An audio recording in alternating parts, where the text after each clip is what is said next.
العزيز الحكيم. قال رب اشرح لي صدري ويسر لي أمري واحلل عقدة من لساني يفقهوا قولي. সকল আমাদের দেবে আল্লাহুম্মা সাল্লি আলা মুহাম্মাদিন ওয়া আলা আলি মুহাম্মাদ কামা সাল্লাইতা আলা ইব্রাহিম ওয়া আলা আলি ইব্রাহিম ইন্নাকা হামিদুম মাজিদ. আল্লাহুম্মা বারিক আলা মুহাম্মাদিন ওয়া আলা আলি মুহাম্মাদ كما باركت على إبراهيم وعلى آل إبراهيم إنك حميد مجيد. মহান আল্লাহ পাক রব্বুল আলামিন আমাদেরকে পবিত্র জুমার দিন আল্লাহ তাআলার ঘরে আসার বসার তৌফিক দান করেছেন। এই জন্য আমরা সকল অন্তঃস্থল থেকে শুকরিয়া আদায় করি আলহামদুলিল্লাহ। আল্লাহ পাক রব্বুল আলামিন আমাদেরকে ঈমান অবস্থায় দুনিয়াতে পাঠিয়েছেন, এই জন্য আরেকবার শুকরিয়া আদায় করি আলহামদুলিল্লাহ। এই ঈমান কি জিনিস, ঈমান কত বড় সম্পদ আল্লাহ পাক রব্বুল আলামিন আল্লাহ রাসূলের মাধ্যমে জানিয়েছেন। যে ব্যক্তি মুসলমানের ঘরে জন্মগ্রহণ করেছে আর জীবনে একবার কালিমা তাইয়্যিবা লা ইলাহা ইল্লাল্লাহ পড়েছে, আল্লাহ রাসূল সাল্লাল্লাহু আলাইহি ওয়াসাল্লাম বলেন সে একদিন জান্নাতে প্রবেশ করবে না। সুবহানাল্লাহ। আল্লাহ রাসূল সাল্লাল্লাহু আলাইহি ওয়াসাল্লাম এই কালিমাকে প্রতিষ্ঠিত করার জন্য, দ্বীনকে কায়েম করার জন্য নিজের পুরো জিন্দেগিটাকে এই দ্বীনের পিছনে বিসর্জন দিয়েছেন, শুধুমাত্র দ্বীনকে টিকাইবার জন্য এবং নবী করিম সাল্লাল্লাহু আলাইহি ওয়াসাল্লাম উম্মতদেরকে নাজাত নেওয়ার জন্য পুরো জীবনটা ভর আমাদের পিছনেই কাটিয়ে দিয়েছেন।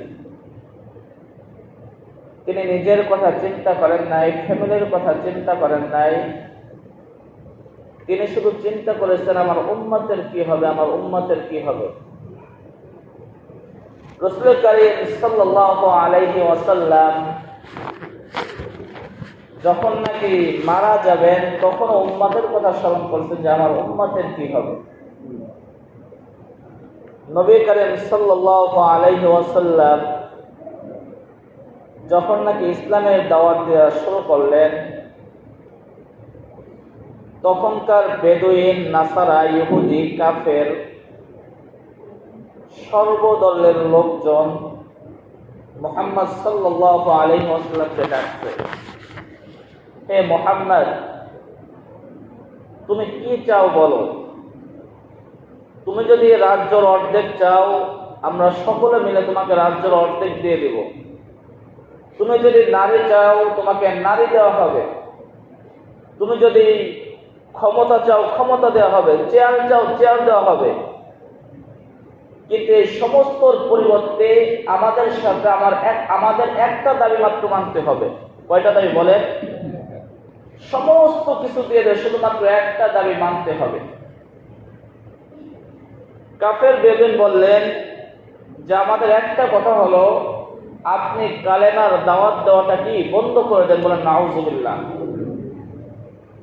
রাসূল কারীম সাল্লাল্লাহু আলাইহি ওয়াসাল্লাম স্পষ্ট ভাষায় জানিয়ে দিলেন যে তুমি এই দুনিয়ার অর্ধেক কেন, আমার হাতে যদি আকাশের চন্দ্র এনে দাও, এক হাতে চন্দ্র এনে দাও, আর এক হাতে সূর্য এনে দাও, আমি যে রাসূল কারীম সাল্লাল্লাহু আলাইহি ওয়াসাল্লাম যে আল্লাহ পাকের দ্বীনকে কায়েম করার জন্য দাওয়াত দিতেছি, এই দাওয়াত চলতেই থাকবে। তোমরা যতই আমাকে লোভ লালসা দাও না কেন, এই লোভ লালসা আমি রাসূল করব না। দেখেন, নিজের জন্য একটু চিন্তা ফিকির করেন নাই।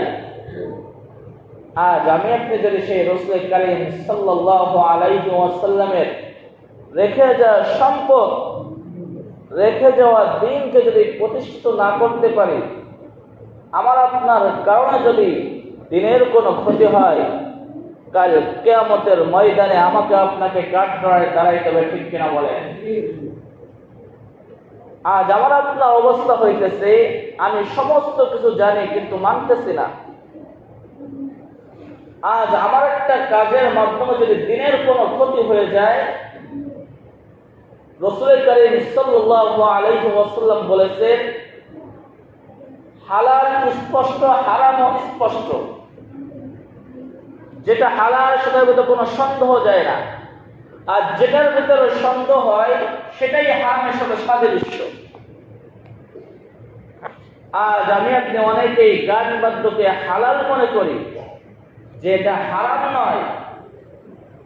রাসূল কারীম সাল্লাল্লাহু আলাইহি ওয়াসাল্লাম তাদের হাদিস, তাদের দলিল দেয় যে রাসূল কারীম সাল্লাল্লাহু আলাইহি ওয়াসাল্লামের জামানায়ও গান চলছিল, গান বাজনা করতো। আরে মিয়া, তুমি তো জানো না, তুমি তো হাদিস পড়ো নাই, তুমি তো কোরআন পড়ো নাই, যে কোন ধরনের গানটা জায়েজ আছে আর কোন ধরনের গানটা জায়েজ না, এটা তো তুমি জানো না। তুমি তো বেরিকে, তুমি যদি কোরআন হাদিস জানতা তো তুমি এই গান যে জায়েজ এটা তুমি বলতা না। রাসূল কারীম সাল্লাল্লাহু আলাইহি ওয়াসাল্লাম স্পষ্ট ভাষায় জানিয়ে দিয়েছেন যে আমাদের যুগে, সাহাবীদের যুগে যখন নাকি বিয়ে শাদী হইতো, বাচ্চারা গান গাইতো, বাচ্চারা নাচানাচি করতো, এই আনন্দ করা জায়েজ, কিন্তু তাদের গানের ভিতরে অর্থ ছিল ভিন্ন। আজ আমার আপনার গানের ভিতরে অর্থটা কেমন হইতেছে? আজ আমার আপনার গান শুনলে যৌন চাহিদা বেড়ে যায়। আর আগের কালের গান যদি শোনা হইতো, আল্লাহর কথা শোনা হইতো, জান্নাতের কথা শোনা হইতো, মরার কথা শোনা, ঠিক কিনা বলে? কিন্তু আজ আমার আপনার সমাজে যে গানপত্র চলতেছে, একেবারেই নাপাক, একেবারেই দুর্গন্ধ। আমার আপনার সন্তান এই থেকে নামাজ শিক্ষা পায় না, এই সমস্ত গান শুনে আমার আপনার সন্তান কোরআন তেলাওয়াত করতে আসে না। এই সমস্ত গান বাজনা শুনে, এই দুর্গন্ধ বাজনা গান বাজনা শুনে আমার আপনার সন্তানরা মেয়েদের পিছনে ঘুরতে চায়, ঠিক কিনা বলে? এই সমস্ত গানকে তুমি জায়েজ কোন দিক দিয়ে বলো? তোমার জন্য যে সমাজটা নষ্ট হইতেছে, 5 জন মানুষ যে নষ্ট হইতেছে, এটা দায়ভার কে নেবে? কাল কিয়ামতের ময়দানে তুমি পারবে তোমার তাই ভাবছো? না, কখনোই না। তোমাকে কাঠগড়ায় দাঁড়াইতে হবে। তোমাদের সমাজে কি আলেম ছিল না? তোমাদের সমাজে কি তাবলীগ ছিল না? তোমাদের সমাজে কি চরমনের লোকজন ছিল না? তারা কি তোমাদেরকে বলে নাই? প্রত্যেক জুমার দিন কি বলে নাই যে গান বাজনা করা যাবে না, বাজনা দেওয়া হারাম? এটা তোমাকে জানানো হয় নাই? আরে মিয়া, রাসূল কারীম সাল্লাল্লাহু আলাইহি ওয়াসাল্লাম স্পষ্ট ভাষায় জানিয়ে দিয়েছেন, সর্বযুগে একদল খারাপ থাকবে আর একদল ভালো থাকবে।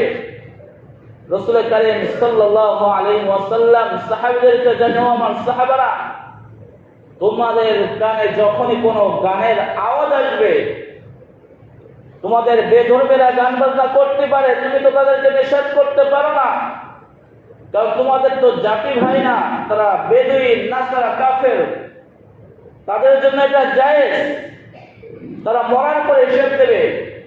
কিন্তু এটার থেকে তো তোমাদের বাঁচার দরকার।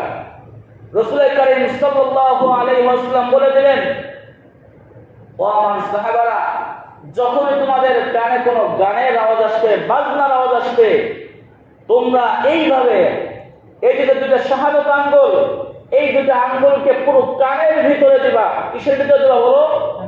কানের ভিতরে দিবে। যতক্ষণ পর্যন্ত গানের আওয়াজ আসবে ততক্ষণ পর্যন্ত ওই কানের ভিতরে শাহাদাত আঙ্গুলকে বলনা সুবহানাল্লাহ।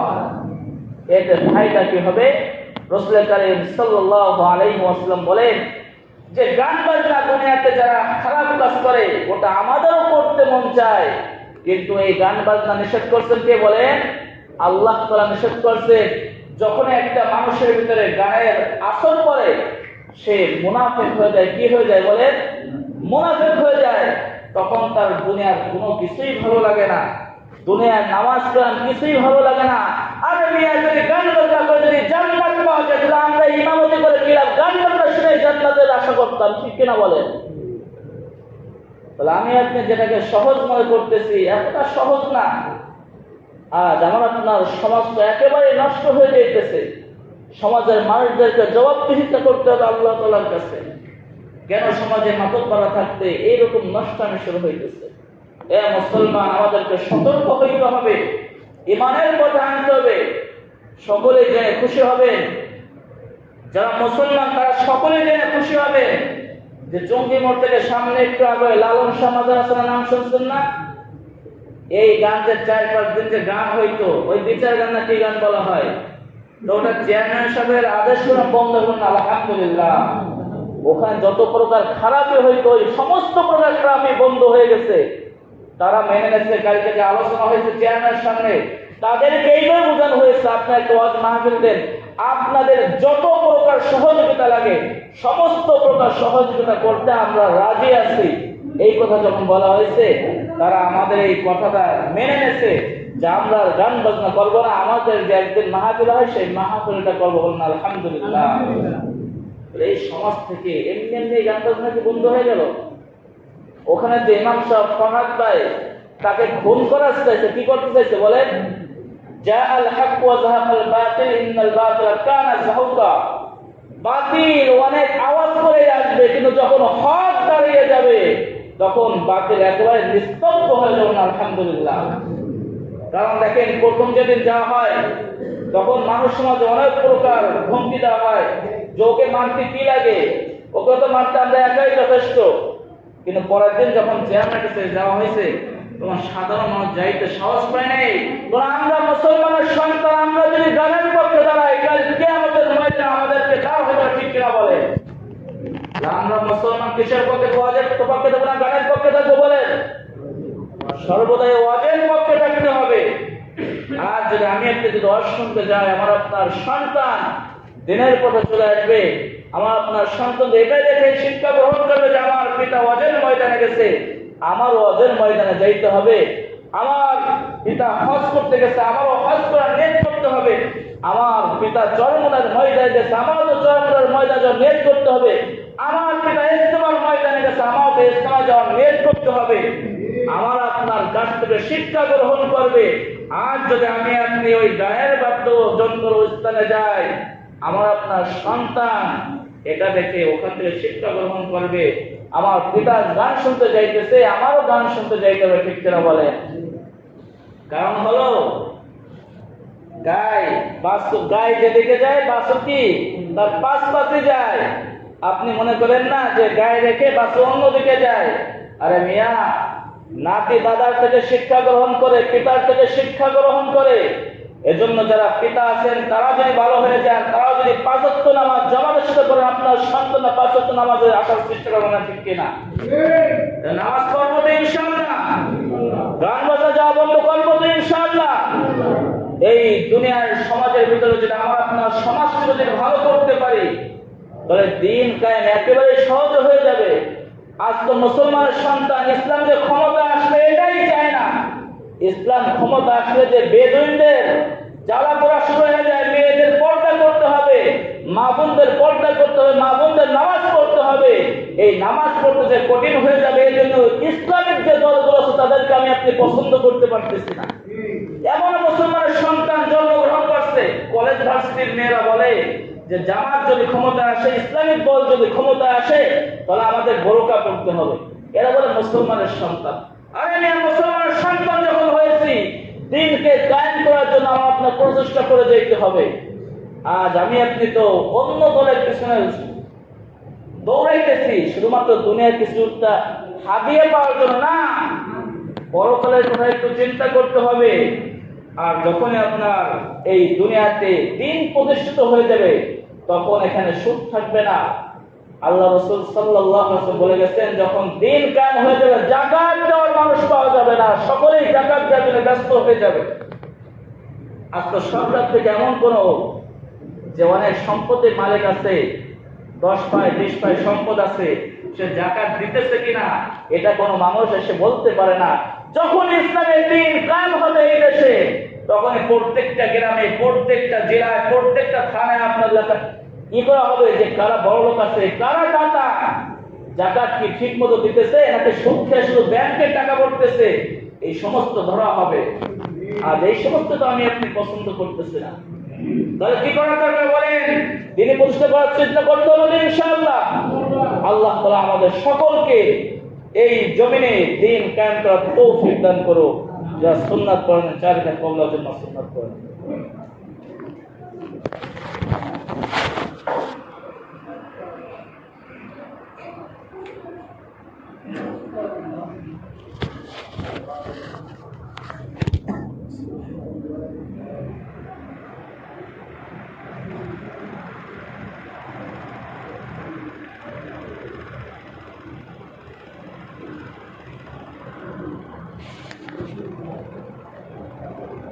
عزيز حكيم. قال رب اشرح لي صدري ويسر لي أمري واحلل عقدة من لساني يفقه قولي. সকল আমাদের দেবে اللهم صل على محمد وعلى آل محمد كما صليت على إبراهيم وعلى آل إبراهيم إنك حميد مجيد. اللهم بارك على محمد وعلى آل محمد كما باركت على إبراهيم